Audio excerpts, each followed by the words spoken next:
আগামী 6 মাস থেকে একটা বছর জীবনকে দেন। যত কষ্টই হোক নিজের উপর সর্বোচ্চ কষ্ট দিয়ে জীবনকে আপনি 6 মাস থেকে একটা বছর দেন। জীবন সারা জীবনভর আপনাকে দিয়ে যাবে। আর যদি এই 6 মাস, 1 বছর বা 2 বছর আপনি যদি কি করতে না পারেন, জীবনকে দিতে না পারেন, তাহলে একটা সময় গিয়ে আপনি আফসোস করবেন। একটা কথা বলতে ভুলে গিয়েছিলাম, অর্গানোগ্রাম যখন দেখাচ্ছিলাম তখনই বললাম, ওই যে সুনার দ্য ব্যাটার কথাটা কেন বলেছিলাম।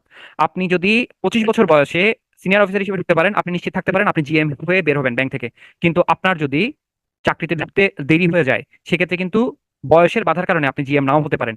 কাজেই চাকরি তো আপনার লাগবেই। আপনি যেহেতু মিডল ক্লাস, আপনার সরকারি চাকরি লাগবে এই ধরনের একটা সেন্স আপনার মধ্যে আছে, আপনার করতে হবে সরকারি চাকরি এই ধরনের একটা আশা আপনার মধ্যে আছে, তাহলে আপনি আর দেরি করিয়েন না, আপনি শুরু করে দেন। যত দ্রুত আপনি চাকরিতে ঢুকবেন আপনার ক্যারিয়ারটা তত বেশি সুন্দর হবে। যত লেট আপনি করবেন চাকরিতে ঢুকতে, আপনি আপনার ক্যারিয়ারের উপরের দিকে উঠতে তত বেশি আপনি কি হবেন, বাধার সম্মুখীন হবেন। আমি কি বুঝতে পারছি? কাজেই পড়াশোনা শুরু করার জন্য এটাই পারফেক্ট টাইম। আর প্রতি বছর কিন্তু আপনার সাথে কম্পিটিটর বাড়বে, কমবে না। কাজেই আপনার এখন থেকে সিরিয়াসলি